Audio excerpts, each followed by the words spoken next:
Al-Khair. Alors, les autres sont en route. Bon, donc on va pas attendre, donc on va donc continuer le cours de la partie technologie XML.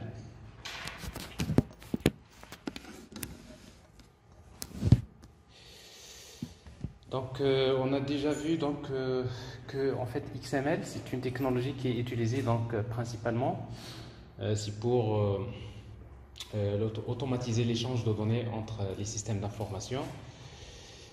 Et donc, on avait principalement, nous avons dit qu'un document XML, principalement, donc, se compose de trois parties. Il y a la partie, on va dire, qui contient les données. Il y a un fichier qui contient les données. Les données sont structurées d'une manière hiérarchique. Donc, c'est ce que nous avons fait. Nous avons vu la dernière fois comment créer un document XML bien formé. C'est-à-dire quelles sont les règles qu'il faudrait respecter pour créer un document XML bien formé. Et après, nous avons vu également un document XML valide. Et nous avons dit qu'un document XML valide, c'est un document, c'est-à-dire dont les données respectent la structure qui est déclarée, soit dans une DTD ou bien dans un schéma XML. Alors ensuite, nous avons vu comment créer une DTD, comment déclarer la structure d'un document XML en utilisant une DTD.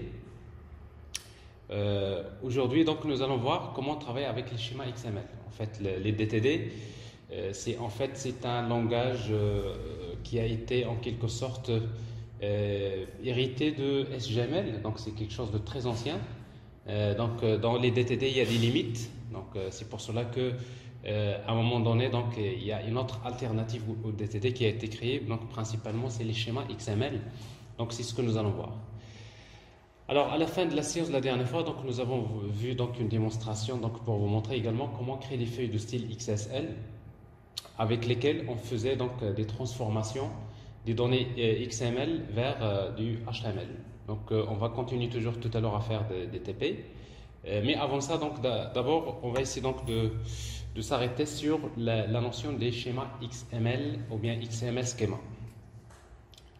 Alors en fait, d'abord, alors pourquoi les schémas XML ont été créés alors qu'il y avait un moyen de déclarer la structure des documents XML avec les DTD. Donc on a vu avec les DTD, donc c'est quelque chose de relativement très basique et très simple. Les schémas XML, ils vont apporter un certain nombre d'éléments qui vont enrichir donc les structures des documents XML. D'abord, il y a la notion de typage. Donc, si vous l'avez remarqué, dans les DTD, il n'y avait pas de... En fait, quand vous déclarez par exemple des données, vous utilisez le type CData ou bien PCData, c'est-à-dire c'est du texte. Alors après, si vous voulez faire la différence entre un entier, un float ou bien une date ou un double, il n'y a pas moyen de le faire avec DTD. C'est-à-dire quand vous déclarez un élément de type PCData ou bien un attribut de type CData, ça veut dire qu'il contient du texte. Mais après, forcément, si vous voulez en quelque sorte spécifique, par exemple un champ de type date ou bien de type double ou float, etc., vous ne pouvez pas le faire. Donc déjà, il y a une limite. La première limitation des DTD, c'est le typage de données. Donc on ne peut pas spécifier les différents types de données, premièrement. Donc les schémas XML, ils vont apporter donc ce typage de données et pratiquement vous pouvez donc, c'est-à-dire spécifier les différents types de données possibles pour structurer bien les documents. Alors le deuxième, c'est donc dans les schémas XML, donc il y a la notion d'héritage. C'est-à-dire que quand vous voulez créer un type de données, bon, un type peut également hériter d'un autre type, c'est-à-dire on peut créer des types de données par dérivation, ce qui permet facilement de réutiliser des types qui sont déjà créés. Donc c'est ce que nous allons voir. Alors il y a également, en quelque sorte, dans les schémas XML, il va apporter ce qu'on appelle les indicateurs d'occurrence. Rappelez-vous la dernière fois, quand vous utilisez... Quand on a voulu, par exemple, dire un étudiant peut emprunter plusieurs livres, nous avons utilisé plus. Alors, plus, c'est un indicateur d'occurrence qui signifie 1 à plusieurs. Il y a étoile qui signifie 0 à plusieurs. Il y a point d'interrogation qui signifie 0 ou bien 1. Et l'absence d'un indicateur d'occurrence, ça signifie un et un seul. C'est ce que nous avons vu. Mais avec les DTD, on ne peut pas limiter le nombre d'occurrences maximales ni le nombre d'occurrences minimales. Par exemple, si vous voulez dire, par exemple, une personne doit avoir minimum 2 adresses email et maximum 5 adresses email, ça, on ne peut pas le faire avec les DTD. Donc, avec les schémas XML, on peut limiter. C'est-à-dire, si vous voulez dire, voilà, un contact peut avoir deux numéros de téléphone, ou 3 ou 4, c'est juste un exemple. Mais les indicateurs d'occurrence, c'est quelque chose qui va être introduit dans les schémas XML et qui va permettre donc encore d'apporter plus de précision. Il y a des cas dont on a besoin d'utiliser ça. Alors, dans les schémas XML, on a introduit la notion de namespace, les espaces de nom. Donc, j'en avais parlé en partie la dernière fois. Les namespaces, c'est à peu près l'équivalent des packages dans Java. C'est grâce au namespace, je peux déclarer plusieurs éléments qui ont le même nom, mais appartenant à des namespaces qui sont différents. Donc, c'est-à-dire la signification d'un nom, il est lié à son namespace. Et après, l'autre avantage des schémas XML par rapport au DTD, c'est que les schémas XML, c'est des documents XML. Alors, contrairement au DTD, parce que le DTD, ce n'est pas un document XML. Donc, vous voyez la structure d'une DTD, ce qui fait que si vous travaillez avec une DTD, le parseur XML, quand il va lire le document XML, quand vous lisez un document XML, le parseur XML, il va lire les données XML, mais après, il va parser également la DTD. Donc, il se trouve que DTD, ce n'est pas un document XML. Du moment que ce n'est pas un document XML, ça veut dire qu'on ne peut pas exploiter toutes les technologies qui sont liées à XML, comme par exemple XPath, XQuery, XPointer, etc. Il y a plein de choses. Mais par contre, les schémas XML, c'est des documents XML. Alors, donc, si vous utilisez les schémas XML à la place de DTD, ben, ça veut dire quoi? Ben, ça veut dire tout simplement... Document XML, c'est du XML. Le schéma XML, c'est du XML. Les feuilles de style, c'est du XML. Donc, c'est-à-dire, on est complètement dans des fichiers XML, ce qui fait qu'on peut facilement les exploiter. Par exemple, XPath, on peut exploiter avec un même parseur XML, on peut parser les différents fichiers. Bien. Alors maintenant, techniquement parlant, si vous voulez créer un schéma XML, bon, un schéma XML, il a cette structure. Donc, vous avez, c'est un document XML, comme on a déjà montré. Ça commence par l'élément schema / schema. Alors, la même chose comme XSL, les schémas XML, comme c'est des documents XML, c'est-à-dire leur métalangage, leur structure, est déclarée dans un namespace que vous voyez ici. Donc, c'est 3W. Org 2010 XML schema. Donc, on utilise un préfixe souvent, c'est XSD. Donc, ça veut dire que tous les éléments du schéma XML, à chaque fois que vous voulez déclarer un élément, vous utilisez XSD 2 points, comme on a vu avec XSL. XSL 2 points pour le cas de XSL. Alors ici, donc, c'est XSD. XSD, ça veut dire XML schema document.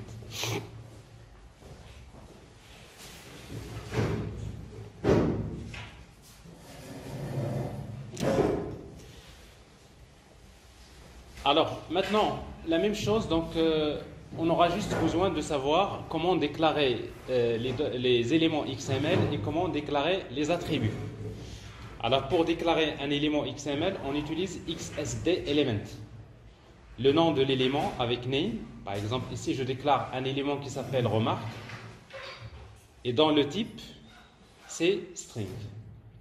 Alors maintenant, string, comme vous voyez là, donc vous voyez XSD string, c'est-à-dire c'est un type string qui est défini dans les schémas XML. Alors après, vous pouvez trouver tous les types simples, tous les types atomiques, int, double, byte, time, date, etc. Donc ça veut dire qu'ici, il n'y a pas de limitation. On va présenter tout à l'heure la hiérarchie des types atomiques qui sont définis dans les schémas XML. Alors ça c'est remarque, c'est un type de type string, donc on va dire que remarque c'est un type simple. C'est un élément de type simple parce qu'il représente une donnée, c'est-à-dire atomique. Mais après, il y a ce qu'on appelle les types complexes. Par exemple, si vous voulez déclarer un contact, element name contact, Mais un contact, il va être défini par son nom, son email, etc. Ça veut dire, il contient d'autres éléments fixes ou bien d'autres attributs. Alors, on va dire qu'on peut déclarer, par exemple, contact de type contact. En fait, type contact, donc c'est un type que nous allons créer nous-mêmes, dans lequel on va spécifier comme quoi le type contact est défini par un certain nombre de choses. C'est ce que nous allons voir. Donc, on va dire que remarque, c'est un élément simple, alors que contact, c'est un élément de type complexe, complex type. Alors, pour déclarer les attributs, on va utiliser XSD attribute. Alors, par exemple, vous avez ici element name contact, qui est de type contact. Donc, c'est ce que je viens de vous montrer. Vous avez l'élément remarque de type string. Vous avez deux éléments. Alors, maintenant, je vais déclarer c'est quoi le type contact. Alors, pour déclarer le type contact, je vais utiliser XSD complex type. Le nom, c'est type contact. Ça, je définis un type complexe qui s'appelle type contact, mais après qui contient des choses. Qu'est-ce qu'il peut contenir? Il peut contenir des attributs. Alors, par exemple, ici, pour déclarer un attribut, on va utiliser XSD attribute. Ça, c'est un attribut. Dans le nom, name, c'est maj, mise à jour. Le type, date. Alors, ces déclarations-là, c'est pour déclarer quoi? C'est pour dire que j'ai un élément contact qui est de quel type? Alors, contact, c'est un élément complexe qui est défini par un attribut. Comment il s'appelle cet attribut? C'est maj, qui est le type date. Bon, ça, c'est pour déclarer les attributs. Oui?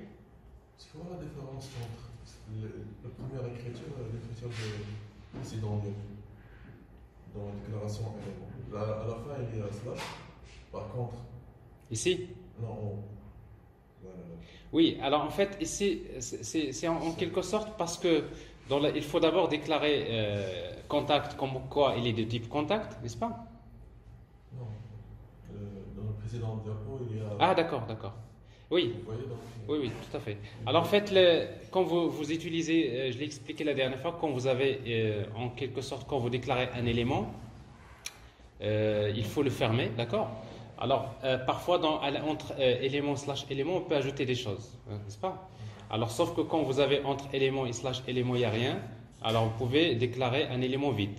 Le slash ici, c'est une manière de fermer, c'est la même chose. D'ailleurs, nous allons voir tout à l'heure que ce qu'on vient de faire là, on peut le faire directement entre élément et slash élément. Alors, quand vous déclarez un attribut, vous pouvez utiliser des contraintes d'occurrence. Principalement, alors il y a use qui indique sa présence. Alors en fait, la présence, il peut avoir comme valeur soit required, c'est-à-dire obligatoire, optional, c'est-à-dire facultatif, ou bien prohibited, c'est-à-dire ne doit pas apparaître. C'est un peu bizarre ça, parce que, c'est-à-dire, vous déclarez un attribut, vous dites cet attribut-là appartient à cet élément, soit la présence il est obligatoire, soit qu'il est facultatif, soit qu'il ne doit pas apparaître. Alors généralement, quand vous déclarez un attribut qui ne doit pas apparaître, on peut se poser la question à quoi ça va servir, parce que parfois on peut lui affecter une valeur par défaut.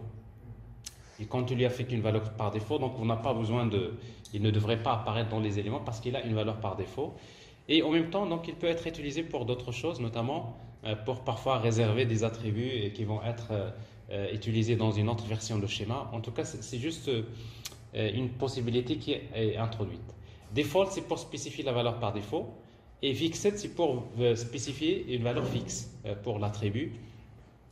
Alors, exemple, ici vous avez un attribut maj qui est de type date.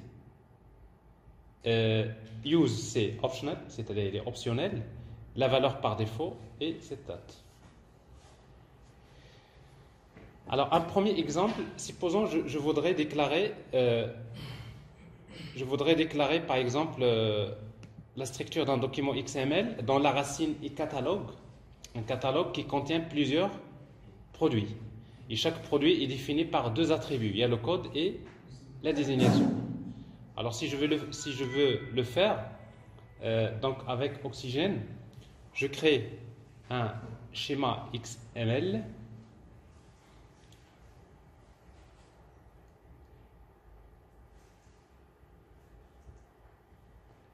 Alors, schéma XML. créer.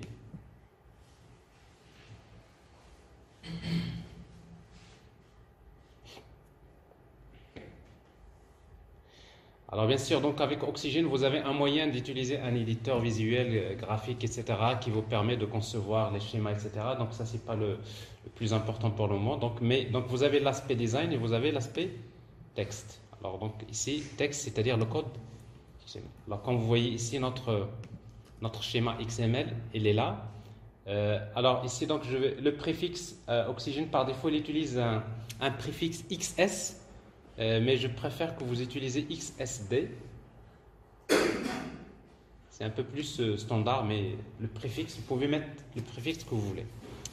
Alors, donc ici, nous avons besoin de déclarer un élément qui s'appelle catalogue. Alors, en fait, XSD element. Bonjour. XSD element. Comment il s'appelle l'élément? XSD element name catalogue. Alors, ce type catalogue là, il est de quel type?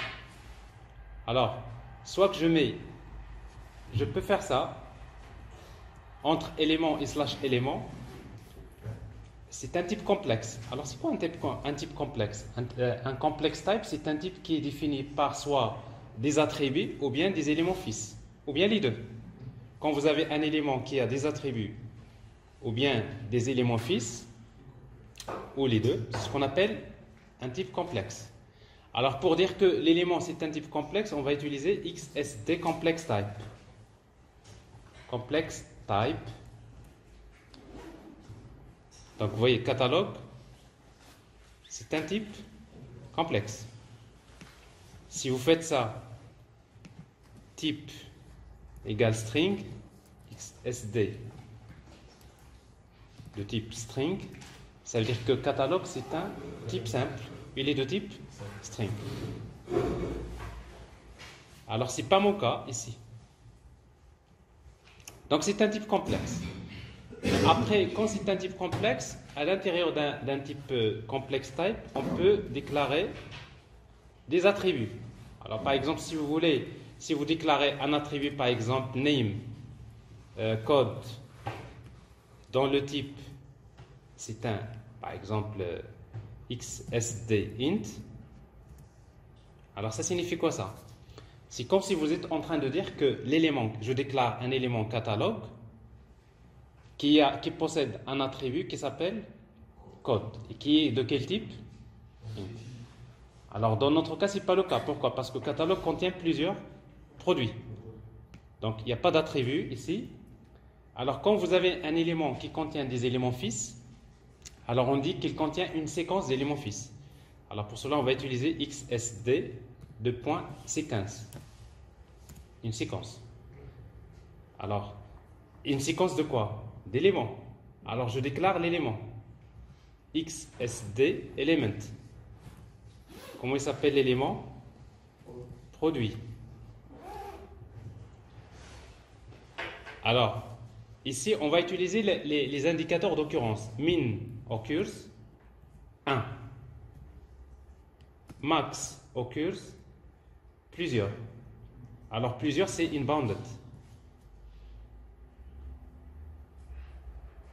Regardez. Comment on va lire ça? Vous êtes en train de déclarer un élément qui s'appelle catalogue. C'est un type complexe. Ce n'est pas un type simple parce qu'il contient des attributs, des éléments fixes, etc. Mais quand vous dites type complexe, il contient des choses. Qu'est-ce qu'il contient? Il contient une séquence. Il y a des éléments fixes. Les éléments fixes, pour le moment, il n'y a que des produits.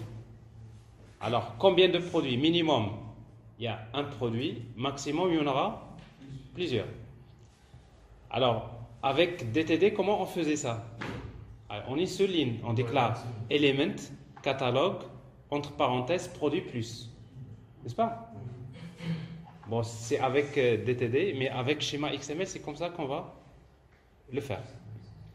Alors maintenant, l'élément produit lui-même, il contient des attributs. Regardez. L'élément produit lui-même, il contient l'attribut code et l'attribut désignation. Donc ça veut dire que l'élément produit lui-même, c'est un type complexe, n'est-ce pas? Alors comme c'est un type complexe, encore je vais faire ça. Complex type. Regardez, XSD, complex type. N'est-ce pas? Et à l'intérieur de complex type, je déclare les attributs. Mais si vous travaillez comme ça, regardez, vous allez avoir un schéma en escalier. Vous voyez donc à l'intérieur d'un type complexe, vous avez un élément qui est lui-même complexe, peut-être qui contient un élément qui est complex type.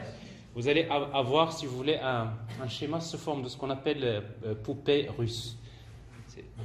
Alors, c'est très difficile à lire. C'est-à-dire, quand vous voulez lire un schéma comme ça, vous allez vous perdre à un moment donné. Ça veut dire quoi? Quand vous rentrez dans ça, ça veut dire, avant de compléter un type, vous êtes déjà en train de définir un autre type.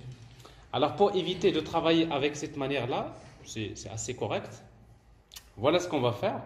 Ben, tout simplement, on va dire, maintenant, je ne vais pas faire ça, mais je vais dire l'élément produit, il est de quel type? Je vais définir un type qui s'appelle type produit. Je l'appelle type produit. Et là, je ferme. Slash. Je n'ai même pas besoin de...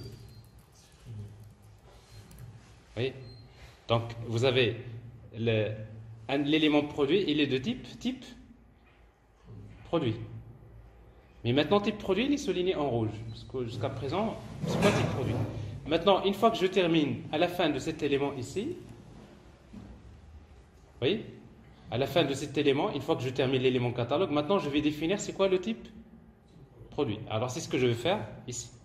Je vais définir XSD complex type, name égale type produit. Et là, je suis en train de faire une référence vers un type. Alors ici, donc, je vais déclarer les attributs de produit. Alors, quels sont les attributs? Il y a attribute, name, l'attribut s'appelle code, il est de quel type? Int, par exemple. Use, alors, rappelez-vous, use, donc, c'est la présence. Est-ce qu'il est obligatoire, ou bien optionnel, ou bien prohibited. Ça se prononce comme ça, c'est ça? Prohibited. Alors ici donc dans notre cas c'est required, c'est-à-dire la présence obligatoire. Il y a le code, il y a quoi d'autre? Désignation. XSD, attribute, name, désignation. Il est de quel type? String. Use, obligatoire.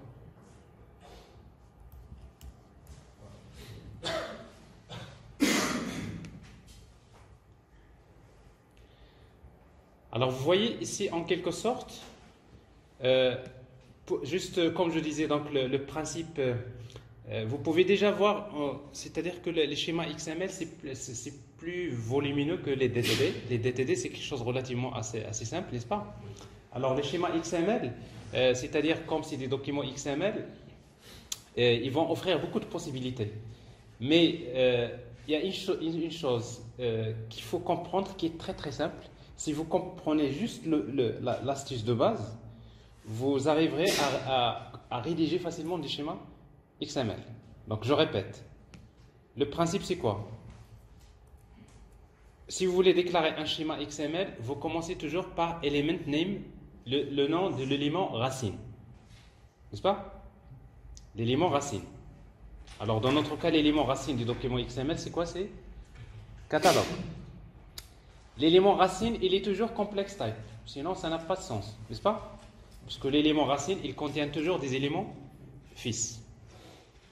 Et l'élément racine contient souvent toujours des éléments fils. Une séquence d'éléments fils. Vous déclarez la séquence d'éléments fils, mais chaque élément, à chaque fois que vous déclarez un élément, si c'est un élément de type complexe, il faudrait lui associer un type que vous nommez. Et après, par la suite, une fois que vous terminez la déclaration de l'élément racine, vous déclarez les types complexes. Par exemple, ici, type produit, c'est un type qui contient des attributs. Alors, si bien sûr le produit lui-même, si un produit peut contenir d'autres éléments fils, n'est-ce pas? Supposons qu'un produit contient des éléments fils. Qu'est-ce qu'on va trouver?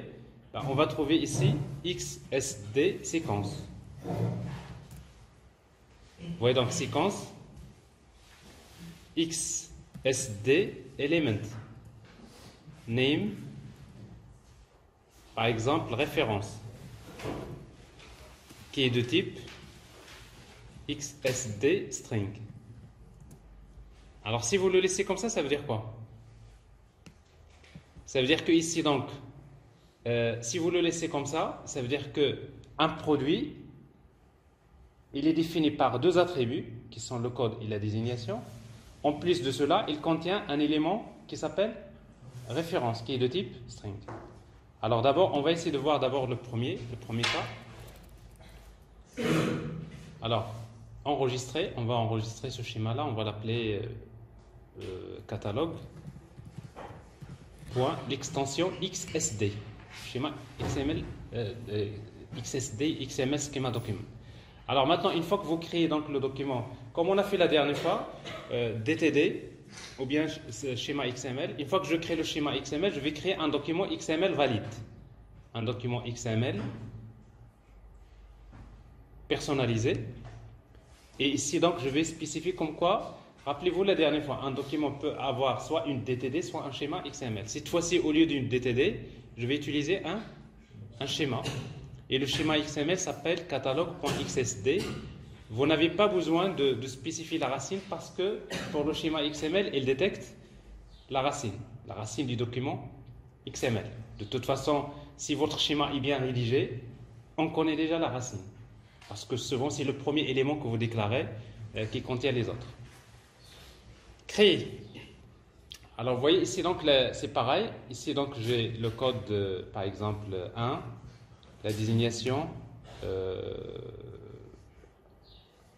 ordinateur. Et je peux ajouter les autres produits.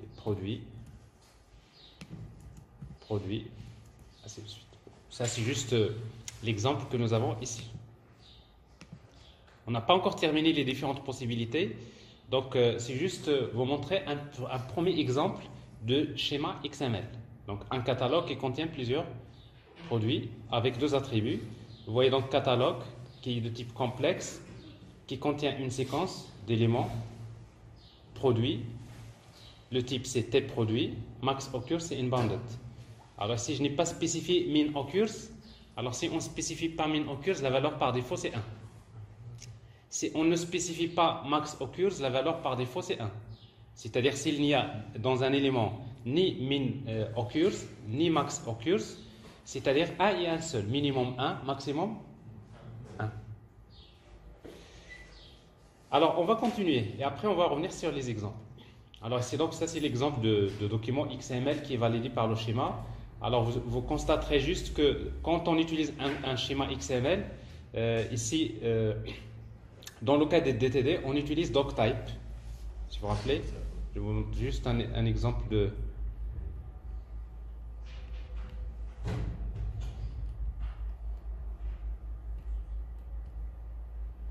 Ça c'est la feuille de style.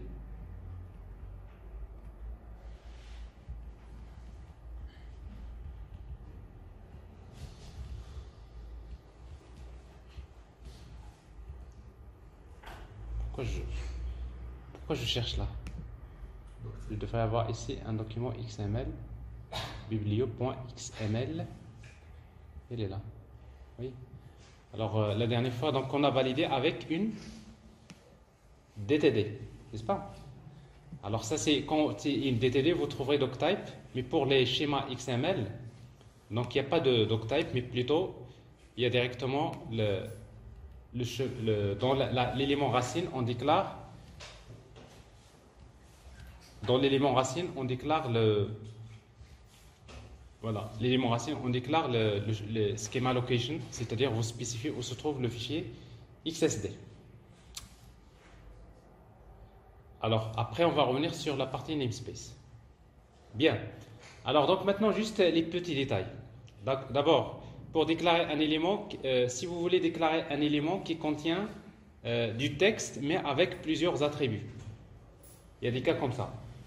Donc, vous avez un élément qui contient du texte, mais qui contient avec plusieurs attributs. Alors, pour déclarer un tel élément, vous dites element, name element. C'est un type complexe. Alors, quand vous dites complex type, ça veut dire qu'il contient des attributs. Alors, ici, dans notre cas, il contient un attribut. Mais si en même temps, il contient du texte, ben, tout simplement, vous ajoutez cet attribut-là. Mixed égale true. Alors, quand vous ajoutez mixed égale true, ça veut dire que c'est un élément qui contient du texte, mais plutôt qui est défini par des attributs, mais en même temps, il contient du texte. Alors, par exemple, dans HTML, c'est très courant. Quand vous déclarez un élément TD, ou bien TR, vous mettez l'attribut, plutôt TD, vous mettez TD, attribut, par exemple, background color, par exemple, attribut, mais entre TD et /TD, il y a du texte, n'est-ce pas? Bon, TD, c'est un élément qui contient, qui est défini par des attributs, mais qui contient du texte. Donc ça, c'est un cas qui est défini comme ça dans les schémas XML. Bon, après, parfois, pour ne pas, on peut déclarer par référencement, c'est-à-dire quoi? C'est-à-dire, par exemple, ici, vous déclarez un élément qui s'appelle pages, dont le type c'est positive integer, donc c'est-à-dire juste à titre d'indication, int vous le connaissez, mais après il y a d'autres types, il y a positive integer, negative integer, il y a plein. C'est-à-dire ici c'est un entier positif. Vous avez auteur de type string, ça vous déclarez des éléments.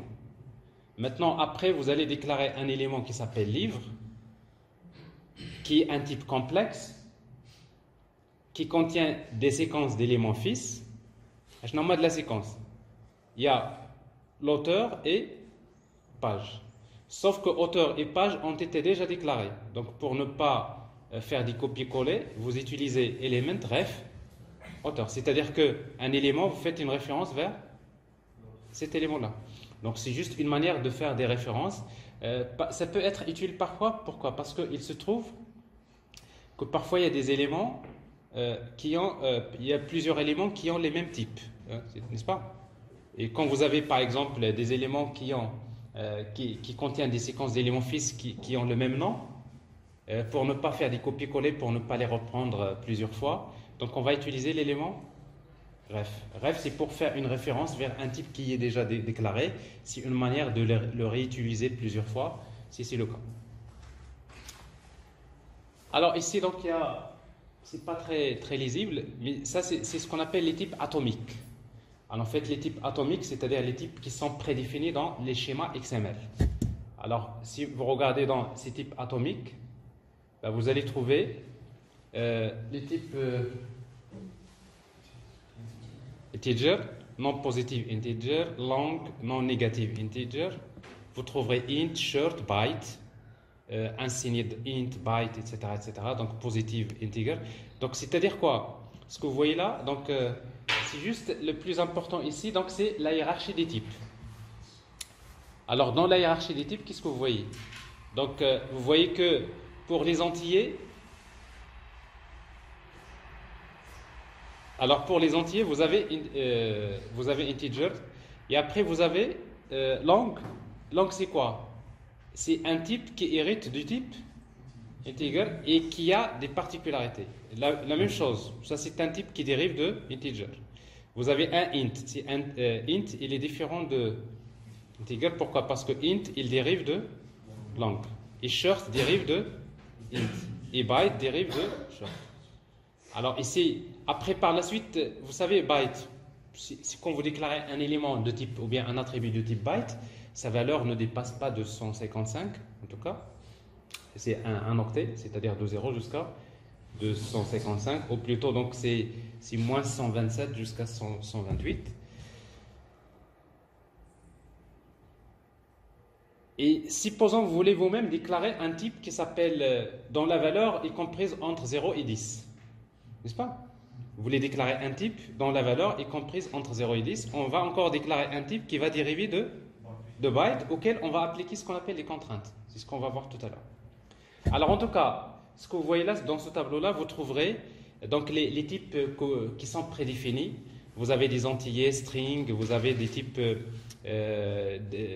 date, time, year, month, etc., etc. Mais vous devrez juste noter une chose, c'est que tous les types sont, c'est-à-dire définis d'une manière hiérarchique. C'est quoi le type parent? Comment il s'appelle? AnyType. Donc si vous déclarez un élément de type AnyType, c'est-à-dire il peut contenir n'importe quelle valeur. Donc vous avez tous les types atomiques héritent de AnyType. Ça c'est juste ce que vous allez savoir. Alors maintenant, et après dans les schémas XML, il y a également la possibilité de définir ce qu'on appelle les listes. Alors, en fait, les listes, par exemple, vous voulez déclarer un élément téléphone qui contient un ensemble de nombres qui sont séparés par des espaces. Donc, si vous voulez ici, donc c'est comme si vous dites téléphone, c'est une liste de nombres, n'est-ce pas? Chaque nombre, vous le déclarez d'un type particulier. Alors, pour déclarer un type, par exemple, comme ça, donc vous utilisez XSD Simple Type. Donc, un type liste, c'est pas un type complexe, c'est un type simple. Je déclare un élément Simple Type. Dans le nom, c'est numéro de téléphone. Et après, pour dire que c'est un type simple qui se forme d'une liste, on va utiliser XSD List. Et quand vous dites liste, ça veut dire quoi? C'est une liste d'un ensemble de nombres. Mais chaque élément de la liste, il est de quel type? Vous avez item, type, c'est un signé de byte. C'est-à-dire c'est un byte non signé. Positif. Alors ça veut dire quoi ici? Donc si vous déclarez un élément de type numéro de téléphone, et bien tout simplement ça veut dire que vous pouvez l'écrire, quand vous mettez téléphone, vous pouvez mettre un ensemble de nombres séparés par des espaces, mais chaque élément, il est de quel type? C'est un signé de byte. Voilà. Donc ça c'est ce qu'on appelle le type liste. Alors le type liste c'est un type simple. Alors maintenant, mais supposons, vous avez soi-disant une liste d'éléments, mais chaque élément de la liste, il est d'un type différent. Par exemple, le premier élément de la liste, c'est un int, le deuxième, c'est un string, le troisième, c'est une date. Alors, dans ce cas-là, on ne va pas utiliser list. On va utiliser le type union. En fait, le type union, c'est comme list. Bon, c'est un type qui contient une liste d'éléments, mais chaque élément, il est d'un type différent. Alors ici, donc, pour le déclarer, on va utiliser simple type, le nom, par exemple, numéro de téléphone technique. Et après, vous dites XSD union, member types. Cette fois-ci, c'est pluriel. Et après, vous mettez string, espace, int, espace, numéro de téléphone. Alors, numéro de téléphone, c'est quoi? Ben, c'est le type que nous avons déclaré ici. Alors, si vous déclarez un élément de type numéro de téléphone technique, ça veut dire quoi? Ben, ça veut dire que quand vous déclarez le téléphone, il peut contenir par exemple une liste, n'est-ce pas? Par exemple 18, ou tout simplement il contient du texte, pompier. Pourquoi? Parce que ici, donc, vous avez string. Et après, vous pouvez mettre pompier, espace, numéro. Donc, c'est un mélange de choses. Alors, c'est des cas qui ne sont pas très courants, qu'on n'utilise pas souvent, mais qui existent dans les schémas XML. Alors, en tout cas, c'est des cas qui sont déjà connus avant. Alors, donc ça, c'est les types simples. Donc, je répète, les types des schémas XML, qu'est-ce que vous utilisez? Il y a les types simples, ce qu'on appelle les types atomiques. Les types atomiques sont déjà prédéfinis. Deuxième, il y a dans les types simples, il y a les listes. Il y a les types union. Tout ça, c'est des types simples. Et à part les types simples, il y a ce qu'on appelle les types complexes. Alors, pour les types complexes, donc un type complexe, c'est un type qui contient soit des éléments fixes, ou bien des attributs, ou bien les deux. Alors, dans ce cas-là, on peut parler des séquences d'éléments, ou bien des types de choix. Alors, je vais vous donner la séquence. On a défini tout à l'heure la notion de séquence. Par exemple, ici, vous déclarez un élément complexe qui contient une séquence d'éléments fixes. Quels sont ces éléments? Il y a le nom qui est de type string, le prénom de type string, la date de naissance de type date, l'adresse de type string, email string, téléphone de type numéro de téléphone, etc. N'est-ce pas? Alors ici, donc, ça c'est un type complexe qui contient une séquence d'éléments fixes. Alors ici, les indicateurs d'occurrence ne sont pas spécifiés. Min occurs, max occurs pour chaque élément. Ça veut dire que minimum c'est 1, maximum c'est 1. C'est-à-dire un seul nom, un seul prénom, une seule date de naissance, etc. Alors si vous voulez ajouter plusieurs adresses mail, vous allez ajouter ici quoi? Max occurs égale par exemple 3. C'est-à-dire on peut avoir de 1 jusqu'à 3 emails. Ça c'est quelque chose qu'on ne peut pas faire avec les DTD. Ça c'est ce qu'on appelle une séquence d'éléments fixes. Alors il y a séquence, il y a également l'élément choice. Il y a également, en fait, dans les DTD, c'est quelque chose qu'on ne peut pas faire. C'est que, avec choice, qu'est-ce qu'on peut dire? On peut dire, par exemple, j'ai un type complexe qui s'appelle type personne. C'est une séquence d'éléments fixes. C'est une séquence, c'est-à-dire c'est des éléments fixes. Quels sont ces éléments fixes? Il y a le nom de type string, ensuite il y a le prénom, ensuite il y a la date de naissance, ensuite il y a le choix. C'est un choix entre soit l'adresse ou bien l'adresse mail. C'est-à-dire, on ne va pas utiliser les deux. Donc, quand vous créez un élément, soit que vous spécifiez son adresse ou bien son adresse mail. Alors, quand vous avez soit ça, l'un ou l'autre, on va utiliser l'élément choice. Et après, on continue avec le téléphone qui est de type numéro de téléphone. Donc, vous voyez, donc ça, c'est une séquence d'éléments fixes, mais qui contient un choix entre différents éléments. Alors, dans une séquence d'éléments, quand vous utilisez l'élément séquence, vous avez l'ordre, il est obligatoire. C'est-à-dire, quand vous dites séquence, ça veut dire quoi? Ça veut dire, quand je déclare l'élément, je dois commencer d'abord par le nom, ensuite le prénom, ensuite la date de naissance, ensuite l'adresse, etc. L'ordre, il est obligatoire. Séquence, c'est l'ordre, il est à respecter. Je ne peux pas commencer par le prénom, après le nom. Mais si vous voyez que l'ordre n'est pas important, ben on va utiliser, à la place de séquence, on va utiliser all. Alors quand vous utilisez XSD all, c'est comme la séquence. La seule différence, c'est que l'ordre n'est pas obligatoire. Donc je peux commencer par n'importe quel élément.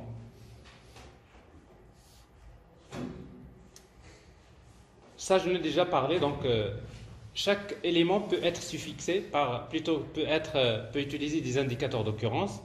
Min occurs, max occurs. Alors la valeur par défaut c'est 1. Et si vous voulez dire plusieurs, infini, c'est-à-dire vous utilisez une bounded. Alors maintenant la dernière partie des schémas XML, il y a maintenant la dérivation. Comme je disais tout à l'heure, il y a les types atomiques, il y a les types list, etc., les types simples, il y a les types complexes.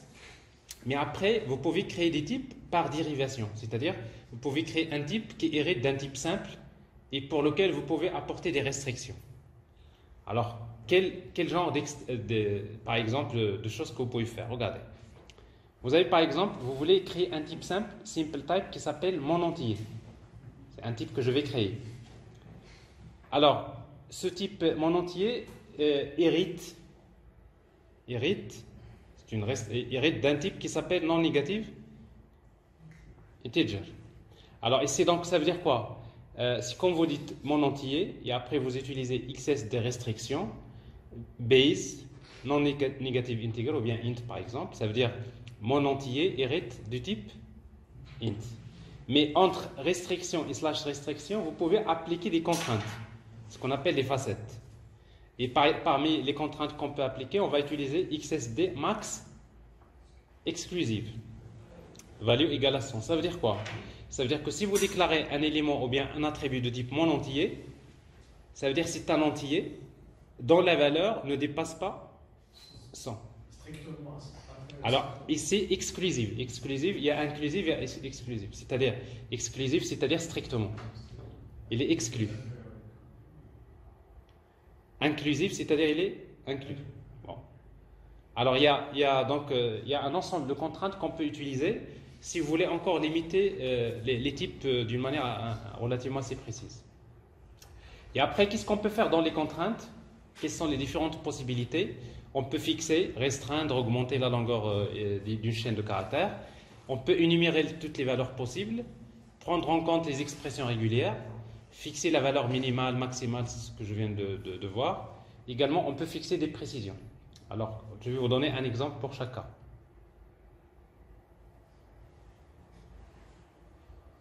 Les types énumérés.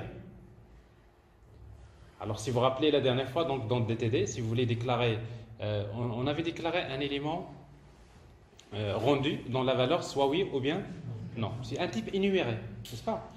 Alors, en fait, dans les schémas XML, si vous voulez, si vous avez un attribut ou bien un attribut qui contient un ensemble de valeurs possibles, donc vous déclarez l'attribut qui s'appelle jour, type jour-semaine. Vous voyez, donc jour-semaine, c'est un type que je vais créer. Use require, c'est-à-dire qu'il est obligatoire. Alors maintenant, je déclare un élément simple type, c'est un type simple, c'est pas un type complexe, qui s'appelle jour-semaine. Mais ce jour-semaine-là, il va hériter de quel type? String. Donc je vais utiliser XSD restriction base string. Donc jour-semaine, c'est un type string. Si vous mettez rien, c'est comme si vous dites jour-semaine, il est de type string. Maintenant, je vais ajouter les restrictions. Alors quelles sont les restrictions? Je vais utiliser l'énumération. XSD enumeration value lundi, mardi, mercredi, etc. Donc ça veut dire quoi? Ça veut dire que c'est quand vous déclarez le type jour de type jour-semaine, c'est-à-dire c'est un type string dont la valeur peut être soit lundi, mardi, etc. jusqu'à dimanche. Donc ça c'est un type énuméré. Donc j'énumère les différentes valeurs possibles. Alors toujours avec les restrictions. On peut également utiliser par exemple une chaîne de caractères, vous dites de type string, mais la longueur ne doit pas dépasser 21 caractères. Alors dans ce cas-là, on va utiliser XSD length. Alors en fait, length, c'est-à-dire la valeur doit être 21 caractères.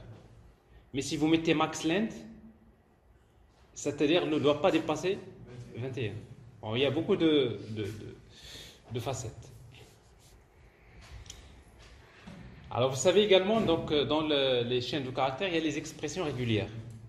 Alors les expressions régulières, c'est une manière un petit peu c'est-à-dire de définir la forme d'une chaîne.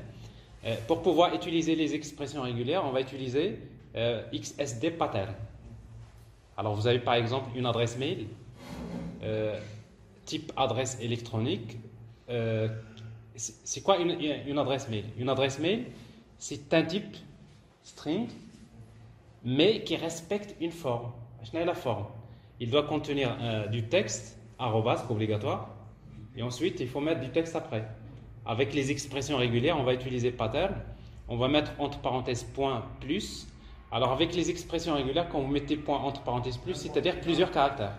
N'importe quel caractère avant, plusieurs caractères avant. Ensuite, il y a arrobas. Et après, vous avez encore plusieurs caractères après. Mais ça, c'est vraiment très basique. Mais si vous voulez vraiment, c'est-à-dire formater une adresse mail qui soit déjà dans la forme correcte, il faut également ajouter point, le domaine, etc. Donc, voilà, tout à fait. Alors, vous voyez, donc ici, ça, c'est des restrictions qu'on peut apporter. Voilà les concepts de base qui concernent les schémas XML. Alors, on va essayer donc de récapituler, résumer ce que je viens de vous dire à travers. On va créer le schéma XML de l'exemple de la dernière fois. Vous vous rappelez?